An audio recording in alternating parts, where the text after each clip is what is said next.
Hey everyone, you're watching The Esperanza 243. This is the first book reading video of The Westing Game. Yeah! It is actually, there's actually been a movie based on this called Get a Clue. It is not a Disney film. Repeat, not a Disney film. The Disney film you're thinking of is actually the one with Lindsay Lohan. That is not based on this. There's a different movie called Get a Clue. I forgot who's in it. There are a few actors in that I do recognize. Or no, just one actor in it that I recognize. Anyways, I'm going to go ahead and start reading the stuff that's in here because I don't know how long it'll take me. Here it goes. Let the game begin. Barney Northrop was a good salesman, and one day he had rented all of Sunset Towers to the people whose names were already printed on the mailboxes in an alcove off the lobby. Office, Dr. Wexler.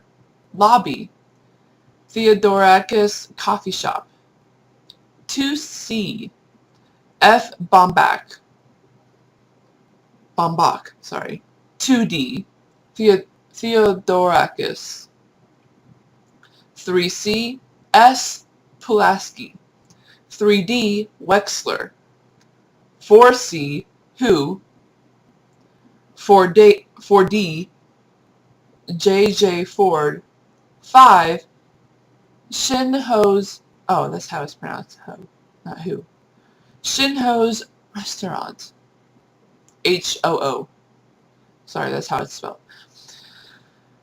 Who were these people, these specially selected tenants? They were mothers and fathers and children. A dressmaker, a secretary, an inventor, a doctor, a judge. One was a bookie, one was a burglar, one was a bomber, and one was a mistake.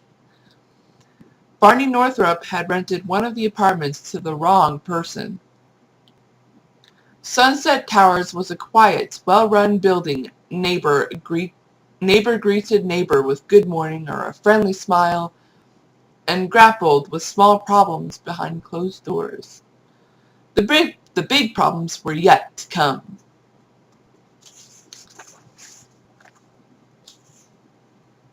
And here's the introduction.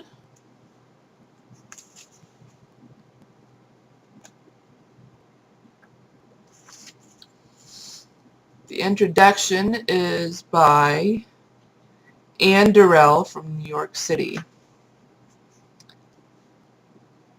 Until 1970, Ellen Raskin was considered an illustrator, not an author, although she had written the texts of her notable picture books, such as Nothing Ever Happens on My Block, And It Rained, and Spectacles. And until 1969, I didn't really know her, although when I was the children's book editor at Holt, Reinhardt, and Winston, she had illustrated books, A Book to Begin On by Susan Bartlett, and Come Along by Rebecca Caudill, as well as doing for us some of the 1,000 book jackets of which she was so proud. Our friendship really began in the smoking car, like the title character of Mo Q. McGulch, Ellen smoked too much, of a Pennsylvania Railroad train en route from New York to Philadelphia, where we were both speaking on a panel. I stopped to say hello, and she said, "I'm sitting here alone because I'm so nervous. I hate speaking." "I hate it too," I said, and I've given up smoking. In the depressed gloom that followed this exchange, the beginning of a bond was formed. That same year I moved from Holt to E.P. Dutton. Their office was located at Union Square and 17th Street, only a short walk from Ellen's apartment on 8th Street, and we got together more often. One day, Ellen confided that she had always wanted to adapt Goblin Market by Christina Rossetti as a picture book text. I thought of the lavishly rich visual details of the poem, and I longed to see how she would illustrate it. "Would you do the book for me?" I asked. "Yes," she answered. "Jean doesn't want it." Jean Carl, her editor at Athenaeum. Ellen was always candid, so she did do it.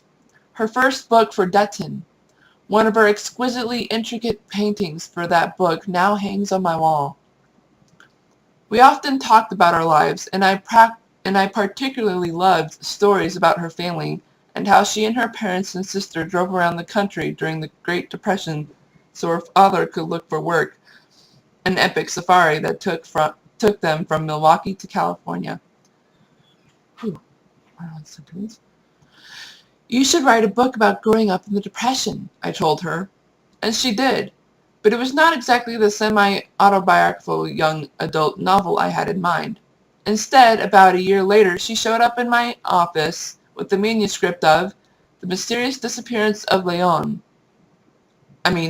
Noel. I loved it. Who could not love a book with the immortal line, "Grape Mrs.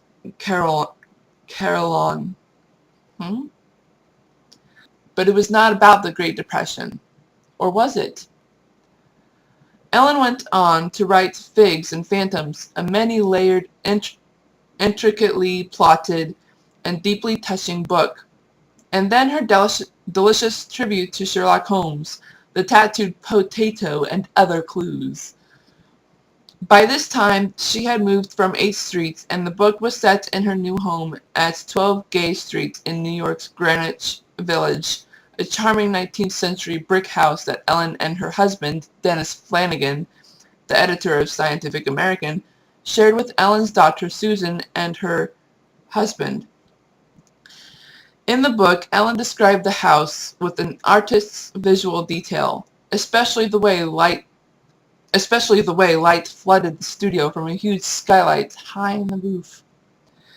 It was there in her studio that she wrote and illustrated what was to be her last book, The Westing Game.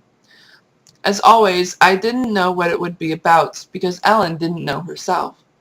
She said that if she knew what was going to happen in a book, she would be too bored to write it. The carrot for her was watching the plot unfold. And yes, she invented that incredibly complex plot of clues within clues as she went along. What a mind she had! I'm liking Miss Ellen already.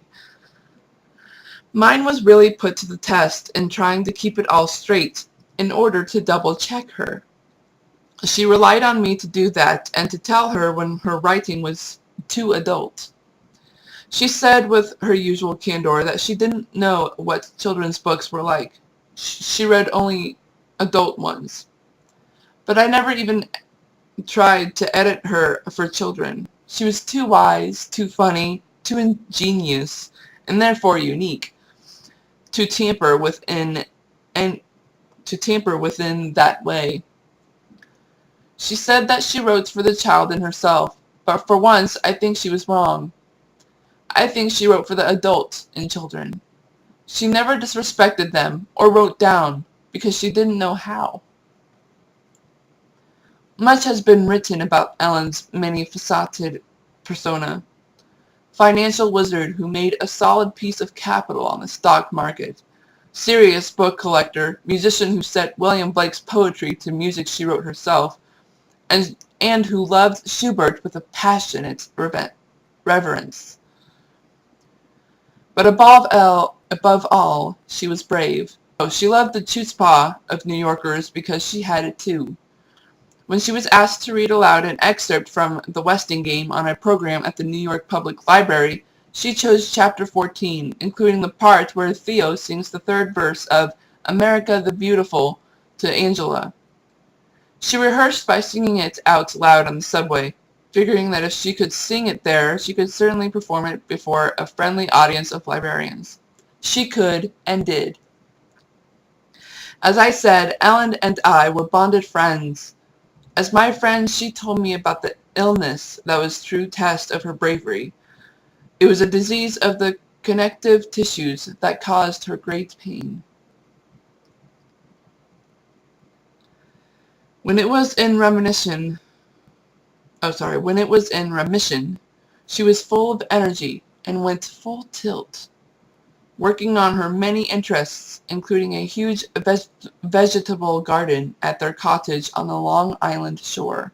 But gradually the periods of remission grew shorter and shorter, and the disease claimed her life in 1984. I was right, 1984. When she was, Ellen, forgive me for telling your age, only 56. Dennis held a memorial service in the studio under the skylight. After he gave the eulogy, a string quartet played Schubert's Death and the Maiden.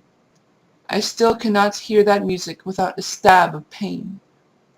I know how glad she would be that the Weston game has already had 25 good years in print, and is about to be introduced to a new generation of readers. Readers, you are in for a treat. Get your wits about you. The game is about to begin. Ellen, rest in peace. Ann Durell, New York City. And there concludes the introduction. The next video after this will be part 2 of the book actually beginning.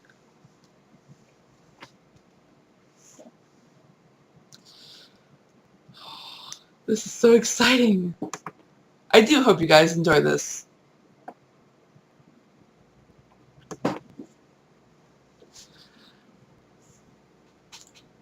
I hope to see you all soon. This is the Esperanza 243, signing off.